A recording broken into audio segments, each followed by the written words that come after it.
অথচ আল্লাহ বলেন উতলু মা উহিয়া ইলাইকা মিনাল কিতাব, আমার কিতাব কোরআন তেলাওয়াত করো, ওয়া আকিমুস সালাহ। এরপরে বলেন নামাজ পড়ো। সামনের দিকে বললেন নামাজ অশ্লীল কাজ থেকে ফিরে দেয়। চিল্লা বলেন সুবহানাল্লাহ। আজকের প্রেসক্রিপশন আপনাদের জন্য আলোচনার বিষয়বস্তু হলো নামাজ যদি সঠিকভাবে আল্লাহকে সন্তুষ্টির উদ্দেশ্যে ডর ভয় নিয়ে মুত্তাকি দিনদার হয়ে আল্লাহকে বিশ্বাস করে বিশ্বনবী জনাবে মুহাম্মদ রাসূলুল্লাহ সাল্লাল্লাহু আলাইহি ওয়াসাল্লামের কথাকে যদি বিশ্বাস করেন, বাণীকে যদি বিশ্বাস করেন, তাহলে আপনি প্রথম ইন্টারভিউতে হাসরের ময়দানে আল্লাহ রাব্বুল আলামিন যখন ডাক দিবেন, এ আমার বান্দা, দুনিয়ায় কষ্ট করে এসেছ,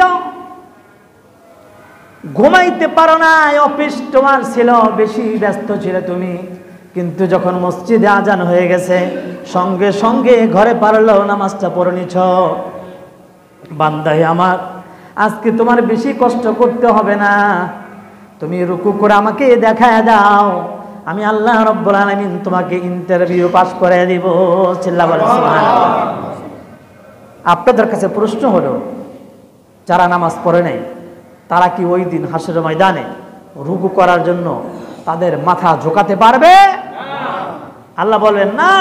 এই আয়াতের শেষের দিকে আল্লাহ বললেন তাদেরকে আমি বলবো সিজদা করো, রুকু করো, কিন্তু যারা নামাজ পড়ে নাই হাজার চেষ্টা করেও তাদের মাথা নিচা করতে পারবে না, পিঠ একেবারেই লোহার মতো স্টেল হয়ে যাবে, তাদের পিঠ আর বাঁকা হবে না, রুকু করার আর তাদের ভাগ্যে জুটবে না।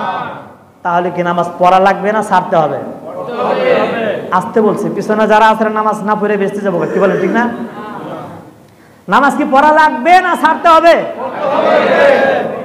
নামাজ পড়া লাগবে, ছাড়ার কোনো অপশন নাই। যারা মনে করে নামাজ ছাইরা জান্নাতে যাওয়া যাবে, বেশি বেশি টাকা দান করব আর মাদ্রাসা করব, বড় বড় রাস্তাঘাট বানিয়ে দেব, ব্রিজ বানাবো, যত অন্যায় অত্যাচার আছে সব করব, আকাম যা আছে সব করব, নামাজ পড়া দরকার নাই, একটা মাদ্রাসা বানিয়ে দিছি, হাজার হাজার মানুষ সেখানে পড়াশোনা করে, ওরাই তো পড়তেছে, আমার পড়া দরকার কি? তাহলে তাদের এই ভুল ধারণা আজকে থেকে আর চলবে না। কি বলেন ঠিক না? দলিল তো দিয়ে দিলাম, সূরাতুল কলামের 42 নং আয়াত। আল্লাহ রাব্বুল আলামিন দেখে বলবেন, বান্দা হে আমার, রুকু করো, সিজদা করো, দেখা দাও দুনিয়াতে নামাজ পড়ে এসেছো। বান্দা চেষ্টা করবে আর রুকু করতে পারবে না। তাফসীর আসছে আল্লাহর ওই বান্দার পিঠ আল্লাহ রাব্বুল আলামিন লোহার মতো শক্ত করে দিবে। অন্যেরা যারা রুকু করতে পারছে, যারা সিজদা যাইতে পারছে, যারা নামাজ পড়ছে, তারা তো রুকু করতে পারবে, তারা সিজদা করছে, দুনিয়াতে তারা সিজদা করতে পারবে, কিন্তু যারা নামাজ পড়ে নাই তারাও এদের সাথে সাথে রুকু করার চেষ্টা করবে, আল্লাহ রাব্বুল আলামিন তাদের পিঠকে শক্ত বানিয়ে দিবে। নাউজুবিল্লাহ। তাহলে আজকে থেকে ওয়াদা করতে পারি না, যতদিন বেঁচে থাকবো আল্লাহ তাআলার হুকুম নামাজ ছাড়বো না। হাত উঠিয়ে আল্লাহর দেখান, হাত উঠিয়ে আল্লাহর দেখান। আল্লাহ আমাদেরকে কবুল করুন, সকলে বলে আমিন। হাসরের ময়দানে আল্লাহ যখন বলবেন, বান্দারে একটু সিজদা করে দেখাও তো, একটু রুকু করো তো, আপনি আমি অনায়াসে রুকুতে চলে যাব, সিজদা করে ফেলবো আল্লাহরে। কি বলেন ঠিক না? আল্লাহ বলবেন, ও ফেরেশতারা, আমার বান্দা যারা রুকু করতে পারলো, সিজদা করতে পারলো, ইন্টারভিউ পাস করেছে, এদের জন্য আর কোনো বিচার, আর কোনো অনুষ্ঠান লাগবে না। এই অনুষ্ঠানে শেষ, হাসরের ময়দানে আল্লাহ রাব্বুল আলামিন এলান করে দিবেন, বিসমিল্লাহির রহমানির রহিম, ইয়া আইয়াতুহান নাফসুল মুতমাইন্নাহ ইরজিই ইলা রাব্বিকি রাদিয়াতাম মারদিয়াহ আদখুলি ফি ইবাদি ওয়াদখুলি জান্নাতি। সুবহানাল্লাহ। আল্লাহ বলবেন, যারা বিশুদ্ধ আত্মা, পাপিষ্ঠ আত্মা নয়, যেসব আত্মাগুলো মুতমাইন্না, ভালো আত্মা তাদেরকে বলবেন বের হয়ে আসো, বের হয়ে আসো। জান্নাতীরা যারা যাচ্ছে তাদেরকে ডেকে বলবেন তোমরা ভালো আত্মা যারা আছো একত্র হয়ে আমার সুন্দর জান্নাতে তোমরা দলে দলে প্রবেশ করতে থাকো। সুবহান। জান্নাতে যাইতে মনে চায়? মনে চায়? কিন্তু অনেকে যে বিশ্বাসই করে না যে জান্নাত আছে, বিচার আছে, একদিন আমলনামা হাতে আসবে। কি কয় হুজুররা বানায় বানায় কয়, ঠিক না? হুজুররা কি বানায় কয়? কোরআনের আয়াত কি মিথ্যা? নাউজুবিল্লাহ। কোরআনের যে আয়াত আল্লাহ রাব্বুল আলামিন বলেছেন, ওয়াদা করেছেন যারা নেককার হবে, পরহেজগার হবে, তারা হাসরের ময়দানে তাদের পিতামাতা, আত্মীয় স্বজন, নিজের স্ত্রী, বন্ধু বান্ধব, এদেরকে হাসরের ময়দানে অটোমেটিকলি তাদের সাথে সাক্ষাৎ হয়ে যাবে। চিল্লা বলেন সুবহানাল্লাহ। সেখানে যদি আমিও থাকি তাহলে আপনাদেরকে পাবো ইনশাআল্লাহ। আল্লাহ রাব্বুল আলামিন ঘোষণা করেন সূরা রাদ 23 নম্বর আয়াত, বিসমিল্লাহির রহমানির রহিম, জান্নাতু আদনি ইয়াদখুলুনাহা ওয়া মান সালাহা মিন আবাইহিম ওয়া আজওয়াজিহিম ওয়া যুররিয়াতিহিম ইয়াদখুলুনা আলাইহিম ইলা আখির আয়াহ। আল্লাহ রাব্বুল আলামিন বলেন হাসরের ময়দানে বান্দা যখন জান্নাতি হয়ে যাবে, জান্নাতের খুশখবর যখন পাবে, সঙ্গে সঙ্গে তার বন্ধু বান্ধবকে তালাশ করতে থাকবে, মাকে বাবাকে তালাশ করবেন। আমার মা বাবা কোথায় গেল? মা বাবা যদি জান্নাতি হয়ে যায়, তারা যদি দিনদার হয়, তারা যদি মুত্তাকি হয়, তাহলে আল্লাহ রাব্বুল আলামিন অটোমেটিকলি তাদেরকে তাদের সাথে সাক্ষাৎ করে দিবে। সুবহানাল্লাহ। প্রশ্ন আসতে পারে, হুজুর আমার বাবা তো সৌদি আরব গেছিল হজ করতে, সেখানে মারা গেছে, আর এই বললাম বাংলাদেশে, তাহলে তার সাথে আমার কিভাবে সাক্ষাৎ হবে? এত দূরে থেকে কিভাবে আসবে? ঠিক না? প্রশ্ন আসতে পারে কি পারে না? প্রশ্ন আসতে পারে, হুজুর আমার ভাই তো সৌদি আরব গেছে, উনি হজ করতে যে মারা গেছে, তাহলে আমি তো বাংলাদেশের কবরের মধ্যে আছি, তারে খুঁজে কিভাবে পাবো? ঠিক না? তাফসীরে আসছে আল্লাহ রাব্বুল আলামিন অটোমেটিকলি নেককার বান্দাদের মধ্যে একটি অটোমেটিক জোশ তৈরি করে দিবেন, চলার যোগ্যতা ক্ষমতা দিয়ে দিবেন। অটোমেটিকলি তারা এক সাইড হয়ে যাবে, জান্নাতীর এক সাইড হয়ে যাবে, আর যারা জাহান্নামী তারা আলাদা হয়ে যাবে, আর যার যার আত্মীয় স্বজনদের কাছে অটোমেটিকলি পৌঁছে যাবে। চিল্লা বলেন সুবহানাল্লাহ। আর এই কাজটা করা আল্লাহর জন্য অনেক কষ্টকর। কি বলেন ঠিক না? আল্লাহর জন্য কষ্ট না? সুবহানাল্লাহ, সুবহানাল্লাহ।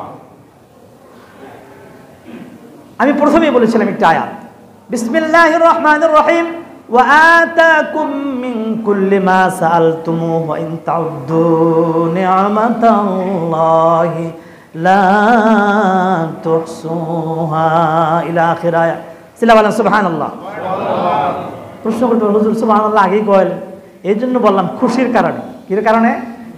খুশির কারণে। কারণ আমি অর্থটা জানি তো, একটু পরে আসছি তো, তার জন্য আমার কাছে আগে থেকে সুবহানাল্লাহর স্পিরিট আইসা পড়ছে।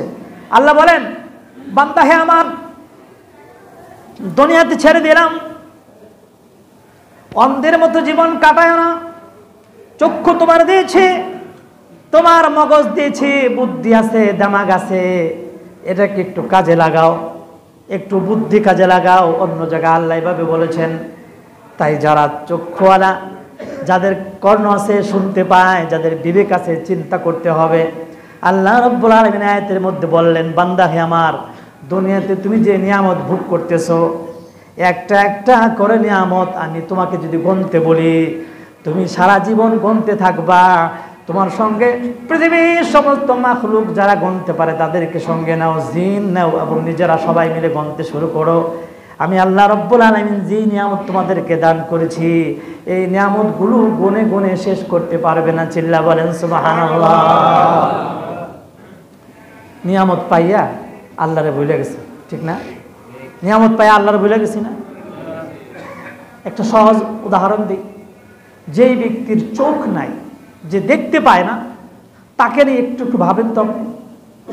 যার চোখ নাই, দুটি চোখ নাই, এই ব্যক্তিকে যদি আপনি ভাবেন তারা যদি এই দুনিয়ার মালিক বানায় দেন, আর যদি বলেন ভাই তুমি কি শান্তিতে আছো, সে বলবো আমি শান্তিতে নাই। কি বলেন ঠিক না?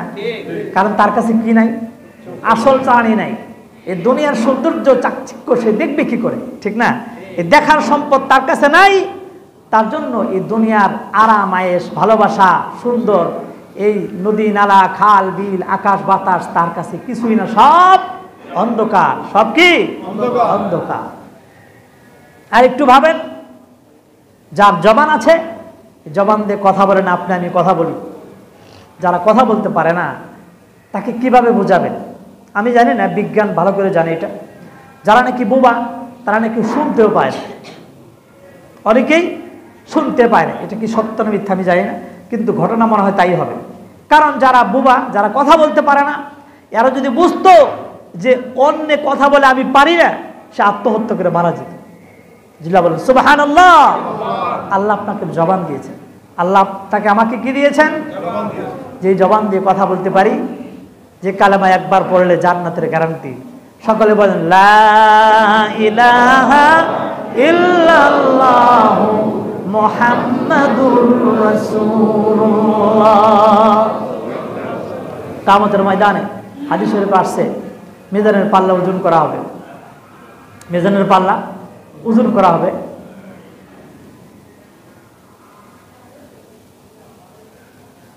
এই বিষয়টা অনেকে মানতে চায় না। মিজানের পাল্লা ওজন করবো কেন? ওজন করা দরকারটা কি? ঠিক না? এমনি হিসাব করলেই তো হয়, ঠিক না? কিন্তু আল্লাহ রাব্বুল আলামিন সূরা আরাফের 9 নম্বর আয়াতে আল্লাহ বলেছেন না, মিজানের পাল্লা ওজন করা হবে। আবার কোথাও বলা হয়েছে না, আল্লাহ রাব্বুল আলামিন খাতা আনবেন, খাতা মানে পুস্তক, যার মধ্যে আমলনামা লেখা আছে। আবার আল্লাহ রাব্বুল আলামিন সূরা বানী ইসরাঈল বললেন 14 নম্বর আয়াতে, ইকরা কিতাবাকা কাফা বিনাফসিকাল ইয়াউমা আলাইকা হাসিবা। তুমি তোমার আমলনামা পড়ো আর বুঝতে থাকো, তোমার আমলনামায় কি লেখা আছে তুমি নিজেই পড়তে পারবে। এই পড়ার যোগ্যতা আল্লাহ রাব্বুল আলামিন হাশরের ময়দানে দিবেন।